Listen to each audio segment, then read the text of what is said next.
Наш институт имеет задачу по подготовке не только военных инженеров в области радиоэлектроники и связи, но теперь уже и военных дирижеров.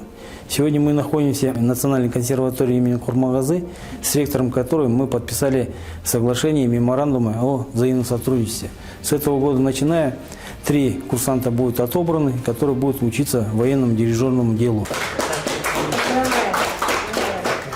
Әрине әскери сіздермен ақылдаса отырып, жаңа пәндер енгізіледі. Абитуриенттерге міндетті түрде музыкалық білім, бастапқы емес, кәдімгі орта білім, колледж я болмаса арнаулы музыка мектебін бітірген мамандар мүмкіндігінше жаңағы үрлемелі дейді, духовой аспаптарды орындаушыларды қажет етеміз.